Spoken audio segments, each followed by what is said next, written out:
ஆரம்பத்திலிருந்து அவ்வளவாக அனுதாபம் இல்லாமலே கரிகாலன் கதையை கேட்டுக்கொண்டு வந்த பார்த்திபனுக்கு இப்போது நெஞ்சு உருகிவிட்டது. தன்னுடைய கண்களில் துளிர்த்த கண்ணீரை துடைத்துக் கொண்டான். அரசே, ஒரு பெண்ணின் மீது ஏற்பட்ட காதலினால் இப்படிப்பட்ட துன்பம் உண்டாக கூடும் என்று நான் கனவிலும் கருதியதில்லை. இளவரசு பட்டாபிஷேகம் நடந்த அன்று இப்படி ஓர் அனுபவம் தங்களுக்கு நேர்ந்தது என்று எங்களுக்கெல்லாம் தெரியாது. ஆகையால் தாங்கள் மனசோர்வுடன் இருப்பதை பார்த்து ஆச்சரியப்பட்டோம். என்னவெல்லாமோ பரிகாச பேச்சுகள் பேசி தங்களை சந்தோஷப்படுத்த பார்த்தோம். அதெல்லாம் இப்போது எனக்கு நினைவு வருகிறது. ஆம் பார்த்திபா, நீங்கள் பரிகாச பேச்சு பேசினீர்கள். என்னை உற்சாகப்படுத்த பார்த்தீர்கள். என்னுடைய ஆட்சி காலத்தில் நான் செய்ய போகும் மகத்தான காரியங்களை பற்றி பேசினீர்கள். அந்த பேச்செல்லாம் எனக்கு இன்னும் ஞாபகம் இருக்கிறது. அவ்வளவும் எனக்கு எவ்வளவு துன்பமளித்தது என்பதும் நினைவிருக்கிறது. பிறகு ஒரு நாள் என்னை நந்தினி பழுவூர் அரண்மனைக்கு கூப்பிட்டு அனுப்பினாள். போகலாமா வேண்டாமா என்று என் மனதில் ஒரு போராட்டம் எழுந்தது.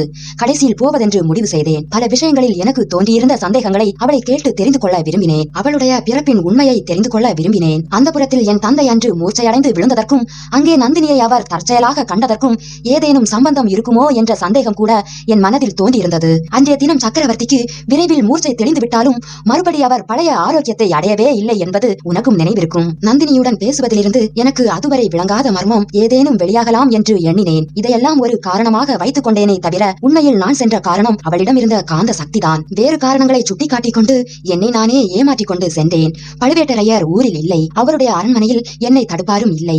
எனக்கும் நந்தினிக்கும் ஏற்பட்டிருந்த பழைய சிநேகிதத்தை பற்றி அங்கே அறிந்தவர்களும் இல்லை. இளவரசு பட்டம் கட்டிக்கொண்ட ராஜகுமாரன் பழுவூர் அரண்மனை ராணிமார்களிடம் ஆசி பெறுவதற்காக வருவதாகவே நினைத்தார்கள். அரண்மனை தோட்டத்தில் உள்ள லதா மண்டபத்தில் நந்தினியை நான் சந்தித்தேன். நந்தினியின் முன்னிலையில் நான் இருந்தபோது என் உடல் உள்ளம் இருதயம் எல்லாம் 1000 சுக்கல்களாகி விட்டன. என்னுடைய நாவிலே வந்த வார்த்தைகள் எனக்கே வியப்பை அளித்தன. இது என்ன இப்படி பேசுகிறோம் என்று நெஞ்சில் ஒரு பக்கம் தோன்றிக் கொண்டிருந்த போது வாய் ஏதேதோ உளறிக் கொண்டிருந்தது. எனக்கு இளவரசு பட்டம் சூட்டியதை பற்றி நந்தினி தன் மகிழ்ச்சியை தெரிவித்தாள். எனக்கு அதில் ஒன்றும் மகிழ்ச்சி இல்லை என்றேன். ஏன் என்று கேட்டாள். இது என்ன கேள்வி கேட்கிறாய்? எனக்கு எவ்வாறு மகிழ்ச்சி இருக்கும்? நீதான் இப்படி அநியாயம் செய்து விட்டாயே என்றேன். நான் சொல்வது அவளுக்கு விளங்காதது போல் நடித்தாள். இவ்விதம் பேச்சு வளர்ந்து கொண்டே போனது. என் அன்பை நிராகரித்தது பற்றியும் வீரபாண்டியனை காதலித்தது பற்றியும் அவள் மீது நான் குற்றம் சாட்டினேன். கிழவர் பழுவேட்டரையரை மணந்தது பற்றியும் குத்தலாக பேசினேன். இளவரசே, முதலில் தாங்கள் என் காதலை கொண்டீர்கள். பிறகு என்னை காதலித்தவனை என் கண்முன்னால் கொண்டீர்கள். என்னையும் கொன்றால் ஒழிய தங்கள் மனம் திருப்தி அடையாது போலிருக்கிறது. நான் உயிரோடு இருப்பதே தங்களுக்கு பிடிக்கவில்லை. நல்லது, என்னையும் கொன்று தங்கள் விருப்பத்தை பூர்த்தி செய்து கொள்ளுங்கள் என்று சொல்லி தன்னுடைய இடுப்பில் செருகியிருந்த சிறிய கத்தியை எடுத்து நீட்டினாள். நான் ஏன் உன்னை கொள்கிறேன்? நீ அல்லவா என்னை உயிரோடு வதைத்துக் கொண்டிருக்கிறாய் என்றேன். கடைசியில் இப்போது நினைத்து பார்த்தாலும் வெட்கம் தருகிற வார்த்தைகளை என் வாய் சொல்லியது. இன்னும் கூட மோசம் ஒன்றும் நேர்ந்து விடவில்லை. ஒரு வார்த்தை சொல்லு. இந்த கிழவனை விட்டுவிட்டு வந்து விடுவதாக சொல்லு. உனக்காக நான் இந்த ராஜ்யத்தை விட்டு வந்து விடுகிறேன். இருவரும் கப்பல் ஏறி கடல் கடந்து தூர தேசத்துக்கு போய்விடுவோம் என்றேன். நந்தினி அதை கேட்டு பயங்கரமாக சிரித்தாள். அதை நினைத்தால் இப்போது கூட எனக்கு ரோமம் சிலிர்க்கிறது. கடல் கடந்து தூர தேசத்துக்கு போய் நாம் என்ன செய்வது என்கிறீர்கள்? விறகு வெட்டி பிழைக்கவா அல்லது வாழைத்தோட்டம் போட்டு பிழைக்கவா என்றாள். அதெல்லாம் உனக்கு பிடிக்காதுதான். அர்ச்சகர் வீட்டில் வளர்ந்தவள் பழுவூர் ராணியாகிவிட்டாய் அல்லவா என்றேன். இளவரசே, இதோடு திருப்தி அடைவதாக எண்ணமில்லை. சோழ சாம்ராஜ்யத்தின் சிம்மாசனத்தில் சக்கரவர்த்தினியாக வீற்றிருப்பதாக உத்தேசம். தங்களுக்கு இஷ்டம் இருந்தால் சொல்லுங்கள். பழுவேட்டரையர் இருவரையும் கொன்றுவிட்டு சுந்தர சோழரை சிறையில் அடைத்துவிட்டு சக்கரவர்த்தியாகி என்னை தங்கள் பட்ட மகிழ்ச்சியாகி கொள்கிறதா இருந்தால் சொல்லுங்கள் என்றாள். ஐயோ, என்ன பயங்கரமான வார்த்தைகளை சொல்கிறாய் என்றேன். இளவரசே, காயமடைந்து படுத்து கிடந்த பாண்டியனை என் கண் முன்னால் கொன்றது பயங்கரமான காரியம் இல்லையா என்று நந்தினி கேட்டாள். இதனால் என் பகை கொழுந்துவிட தொடங்கியது. ஏதேதோ வெறி கொண்ட வார்த்தைகளை உளறி அவளை சபித்துவிட்டு கிளம்பினேன். அப்போதும் அவள் என்னை விடவில்லை. இளவரசே, எப்போதாவது தங்களுடைய மனதை மாற்றிக்கொண்டால் என்னிடம் திரும்பி வாருங்கள். என்னை சக்கரவர்த்தினியாக கொள்ள தங்கள் மனம் இடம் கொடுக்கும் போது வாருங்கள் என்றாள். அன்று அவளை விட்டு பிரிந்தவன் பிறகு அவளை பார்க்கவே இல்லை. இதையெல்லாம் கேட்டு பயங்கரமும் திகைப்பும் அடைந்த பார்த்திபேந்திரன், அரசே, இப்படியும் ஒரு ராட்சசி உலகில் இருக்க முடியுமா? அவளை தாங்கள் மறுபடி சந்திக்காததே நல்லதாய் போய்விட்டது என்று கூறி பெருமூச்சு விட்டான். அவளை நான் போய் பார்க்கவில்லை என்பது சரிதான். ஆனால் அவள் என்னை விட்டபாடில்லை. பல்லவா, இரவும் பகலும் என்னை சுற்றி சுற்றி வந்து என்னை வதைக்கிறாள். பகலில் நினைவிலே வருகிறாள், இரவில் கனவிலே வருகிறாள். ஒரு சமயம் முகத்தில் மோகன புன்னகையுடன் என்னை கட்டி அணைத்து முத்தம் கொடுக்க வருகிறாள்.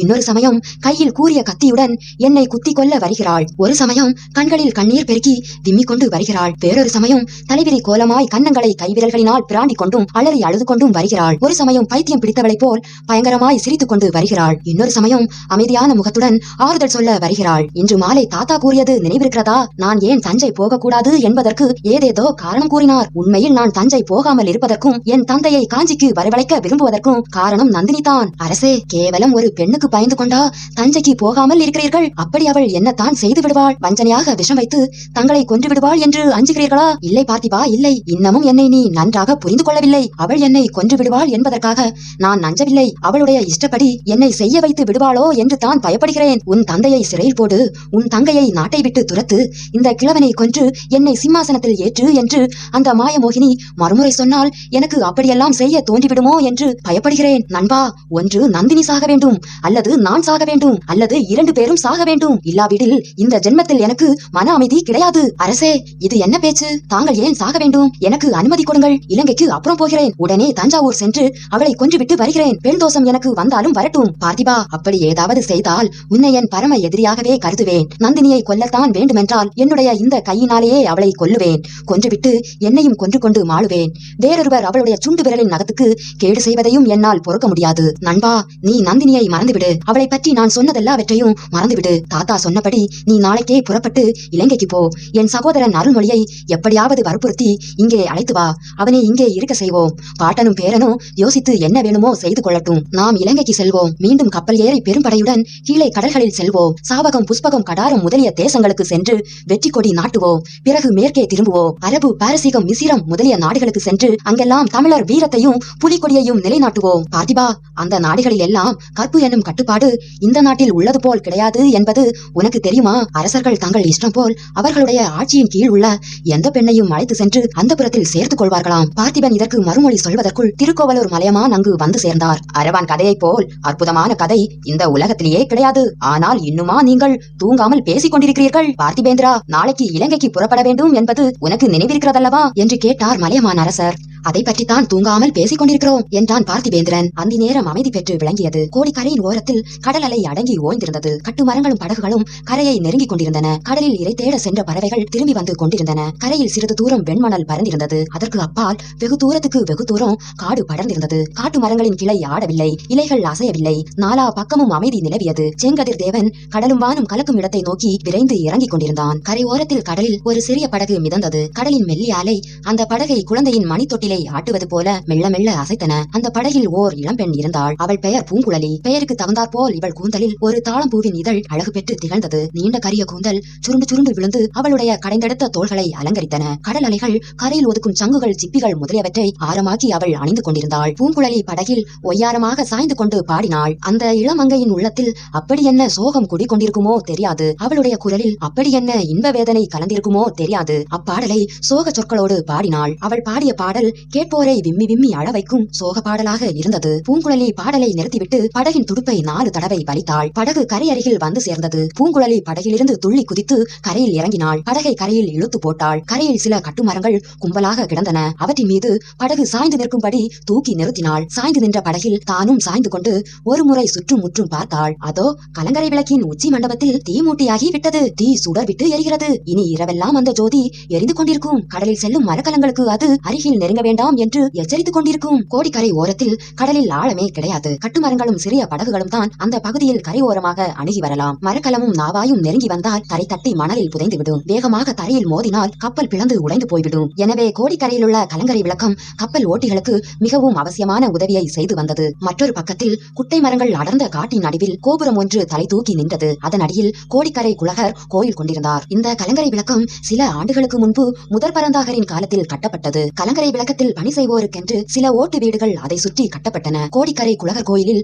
பூஜை செய்யும் பட்டரும் அங்கே வந்து குடியேறினார். பூங்குழலி கடற்கரை ஓரத்தில் படகின் மீது சாய்ந்த வண்ணம் நாற்புறமும் பார்த்தாள். கலங்கரை விளக்கத்தை பார்த்து அந்த பக்கம் போகலாமா என்று யோசித்தாள். பிறகு குலகர் கோயிலின் கோபுர கலசத்தை நோக்கினாள். அச்சமயம் கோயிலின் வட்டமணி அடிக்கும் ஓசை கேட்கவே பூங்குழலி ஒரு தீர்மானத்துக்கு வந்தாள். அதற்குள் வீட்டுக்கு போய் என்ன செய்வது? கோவிலுக்கு போகலாம். பட்டரை தேவாரம் பாடச் சொல்லி கேட்கலாம். பிறகு பிரசாதமும் வாங்கி கொண்டு வரலாம். இப்படி முடிவு செய்து கொண்டு பூங்குழலி கோயில் இருந்த திசையை நோக்கி நடந்தாள். ஆடிக்கொண்டும் பாடிக்கொண்டும் துள்ளி குதித்துக் கொண்டும் நடந்தாள். வழியில் மான் கூட்டம் ஒன்றை கண்டாள். மான்கள் மணல் வெளியை தாண்டி காட்டை நோக்கி சென்று கொண்டிருந்தன. 7-8 பெரிய மான்களோடு ஒரு சிறிய மான்குட்டியும் பாய்ந்து ஓடிக்கொண்டிருந்தது. மான் கூட்டத்தை பார்த்ததும் பூங்குழலிக்கு உற்சாகம் உண்டாகியது. அவற்றை பிடிக்கப் போவது போல் தொடர்ந்து குதித்து ஓடினாள். மான்கூட்டம் பூங்குழலியை முந்திக் கொண்டு விரைவாக ஓடியது. முன்னால் சென்ற மான்கள் ஓரிடத்தில் 4 கால்களையும் தூக்கி வானத்தில் பறப்பது போல் நீண்ட தூரம் தாவி குதித்தன. அங்கே புதை சேற்றுக்குழி இருக்கிறதென்று பூங்குழலி ஊகித்துக் கொண்டாள். பெரிய மான்கள் எல்லாம் அக்குழியை ஒரே தாண்டலில் தாண்டி அப்பால் கால்களினால் பத்திரமாய் இறங்கிவிட்டன. ஆனால் மான்குட்டியினால் முழுவதும் தாண்ட முடியவில்லை. அக்கறை ஓரமாக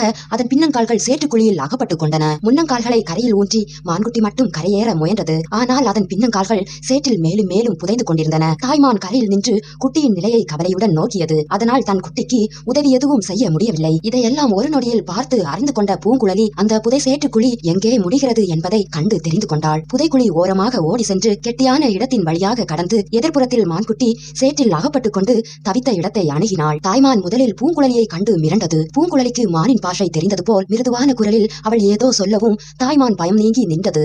பூங்குழலி புதை சேற்றுக்குழியின் கரையோரத்தில் முன்னங்கால்களை மடித்து உட்கார்ந்து கைகளை நீட்டி மான்குட்டியை பற்றி பலமாக இழுத்து கரையேற்றினாள். சில வினாடி நேரம் அந்த மான்குட்டியின் உடம்பு விடவிடவென்று நடுங்கிக் கொண்டிருந்தது. தாய்மான் அதன் அருகில் நின்று முகந்து பார்த்து தைரியம் கூறியது போல் செய்ததும் அடுத்த வினாடி தாயும் குட்டியும் மீண்டும் பாய்ந்தோடின. கொஞ்சமும் நன்றியில்லாத மிருக ஜன்மங்கள் என்று பூங்குழலி தனக்குத்தானே சொல்லிக் கொண்டாள். ஆனால் மனிதர்களை விட இந்த மான்கள் மட்டாய் போய்விடவில்லை என்று அவளே தேறுதலும் சொல்லிக் கொண்டாள். பிறகு மறுபடியும் குழகர் ஆலயத்தை நோக்கி நடந்தாள். மணல்வெளியை தாண்டியதும் மரஞ்செடிகள் அடர்ந்த காட்டு வழியில் போக வேண்டியிருந்தது. மேட்டில் ஏறியும் பள்ளத்தில் இறங்கியும் போக வேண்டியிருந்தது. அந்த காட்டை இயற்கை விசித்திரங்களில் ஒன்று என்றே சொல்ல வேண்டும். அங்கே கற்பாறைகளினால் அமைந்த மலைகளோ குன்றுகளோ இல்லை. ஒரே மணல்வெளிதான். ஆங்காங்கு மணல் மேடிட்டு மணல் மேட்டின் மீது செடிகளும் மரங்களும் முளைத்ததினால் கெட்டிப்பட்டு குன்றுகளாகவே மாறி போயிருந்தன. குன்றுகளுக்கு பக்கத்தில் பள்ளங்களும் இருந்தன. அத்தகைய காட்டில் வழி கண்டுபிடித்து போவது எளிய காரியமன்று. வெகு தூரம் நடந்துவிட்டது போல தோன்றும். ஆனால் திரும்ப திரும்ப புறப்பட்ட இடத்துக்கே வந்து கொண்டிருப்போம். பூங்குழலி காட்டு வழியில் புகுந்து அதிவிரைவாக நடந்து ஆலயத்தின் அருகே வந்து சேர்ந்தாள். கோவிலுக்கு வெளியிலும் உள்ளேயும் கொன்னை பன்னீர் முதலிய மரங்கள்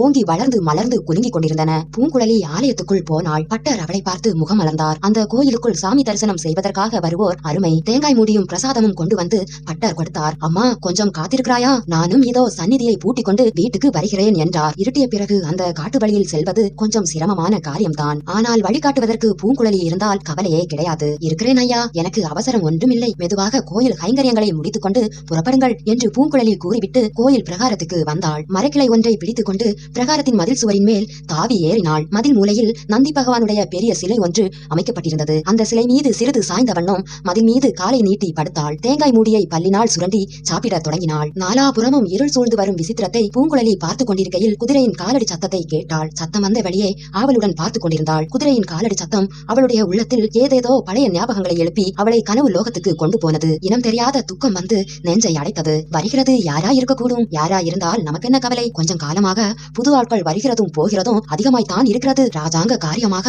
வருகிறார்களாம் போகிறார்களாம். நேற்றைக்கு கூட 2 பேர் வந்திருந்தார்கள். அவர்களை பார்ப்பதற்கே அருவருப்பா இருந்தது. அண்ணனை படகு வலிக்க சொல்லி ஈழத்துக்கு சென்றார்கள். பணமும் நிறைய கொடுத்தார்கள். அவர்களுடைய பணத்திலே இடி விழட்டும். யாருக்கு பணம் வேண்டும்? பணத்தை வைத்துக் கொண்டு இந்த நடுக்காட்டில் என்ன செய்வது? ஆனால் அண்ணனுக்கும் அண்ணிக்கும் பணம் என்றால் ஒரே ஆசை. எதற்கோ தெரியவில்லை. சேர்த்து சேர்த்து புதைத்து வைக்கிறார்கள். குதிரை காலடி சத்தம் இதோ அருகில் நெருங்கி வருகிறது. ஒரு குதிரை அல்ல, 2 குதிரைகள் வருவது போல தோன்றுகிறது. இதோ அவை தென்படுகின்றன. பள்ளத்திலிருந்து மெல்ல மெல்ல மேட்டில் ஏறி வருகின்றன. நெடுந்தூரம் பிரயாணம் செய்து களைத்து போன குதிரைகள். ஒவ்வொரு குதிரை மீதும் ஒரு ஆள் வருகிறான். முதலில் வருகிற குதிரை மேல் வருகிறவன் வாலிப பிராயத்தவன். பார்க்க லட்சணமாக இருக்கிறான். வாட்ட சாட்டமாகவும் இருக்கிறான். முகத்தில் கம்பீரம் இருக்கிறது. ஆனால் பூங்குழலியின் இதயத்தில் குடிக்கொண்டிருக்கும் அந்த இன்னொரு முகத்தின் அழகும் கம்பீரமும் எங்கே? இவனுடைய முகம் எங்கே? பார்க்க போனால் இவனுடைய முகம் மரப்பொந்தில் இருக்கும் ஆந்தை முகம் மாதிரி அல்லவா இருக்கிறது. குதிரை மேல் வந்த இருவரில் முதலில் வந்தவன் வல்லவரையன் வந்தியத்தேவன். பின்னால் வந்தவன் வைத்தியருடைய மகன். இருவரும் பழையாறிலிருந்து இங்கே வந்து சேர்வதற்குள் இழைத்து களைத்து சோர்வுற்று போயிருந்தார்கள். ஆயினும் வந்தியத்தேவனுடைய முகம் கோயில் மதில் மேல் காலை நீட்டி சாய்ந்து கொண்டிருந்த பூங்குழலியை கண்டதும்